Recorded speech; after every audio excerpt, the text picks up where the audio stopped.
আসসালামু আলাইকুম। এস সুমন কম্পিউটারের পক্ষ থেকে আপনাকে জানাই স্বাগতম। সর্বপ্রথম একটা কথা বলতে চাই, আমাদের এই চ্যানেলে যদি আপনি নতুন হয়ে থাকেন অবশ্যই আমাদের এই চ্যানেলটি সাবস্ক্রাইব করে পাশে থাকবেন। আর কম্পিউটার টিউটোরিয়াল সম্পর্কে আমাদের এই চ্যানেল, যদি কারো কোনো সমস্যা থাকে আমাদের এই ভিডিওগুলো দেখে আপনারা সমাধান নিতে পারবেন। তো আজকে আমি ছোট্ট একটা ট্রিক্স নিয়ে আপনাদের সামনে আলোচনা করব।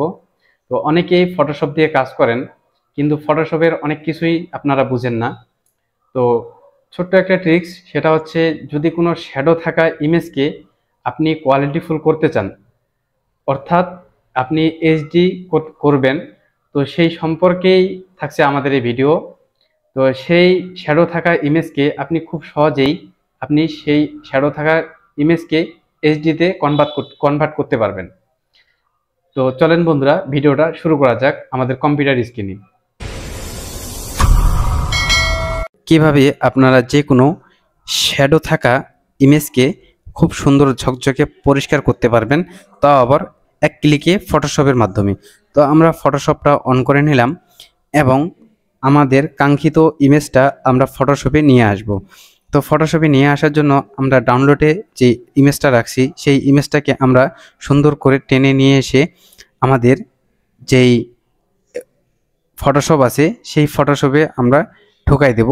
তো এখানে একটা সেটিংসের প্রবলেম থাকে অনেকেরই, তো এই প্রবলেম সম্পর্কে আমি অন্যদিন একটা ভিডিও দিয়ে দিব।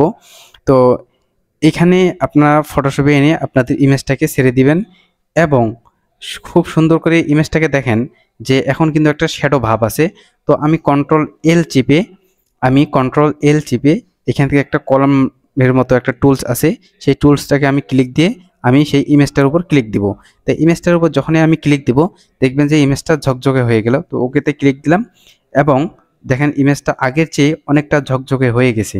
আমি যদি একটু কন্ট্রোল প্লাস চেপে জুম করে দেখানোর চেষ্টা করি, তো দেখেন আমাদের কিন্তু অনেকটা ঝকঝকে হয়ে গেছে। তো এখানে আমি আবার কন্ট্রোল এল চেপে একটু কালার করব। তো কালার করা হয়ে গেলে আপনারা দেখবেন যে এখন আপনাদের যদি এই কাগজটাকে প্রিন্ট করেন খুব সুন্দর হয়ে যাবে কিন্তু। তো এই কাগজটাকে প্রিন্ট দিলে আমাদের একেবারে এই কাগজটা ঝকঝকা হয়ে যাবে। তো যদি আমি এখন প্রিন্ট দেই, প্রিন্টারে এখানে ক্লিক দিয়ে আমি এখন যদি প্রিন্ট দেই আপনাদের প্রিন্টারে, তাহলে দেখবেন যে একবারে কাগজটা ঝকঝকা হয়ে যাবে। তো এভাবেই আপনারা যে কোনো কাগজকে এক ক্লিকেই ফটোশপের মাধ্যমে ঝকঝকা করতে পারবেন। তো আজকের এই ভিডিও এই পর্যন্তই। আমাদের এই চ্যানেলে যদি আপনি নতুন হয়ে থাকেন অবশ্যই আমাদের এই চ্যানেলটি সাবস্ক্রাইব করে পাশেই থাকবেন। ধন্যবাদ সবাইকে। আমাদের এই চ্যানেলে যদি আপনি নতুন হয়ে থাকেন অবশ্যই আমাদের এই চ্যানেলটি সাবস্ক্রাইব করে পাশেই থাকবেন। ধন্যবাদ সবাইকে।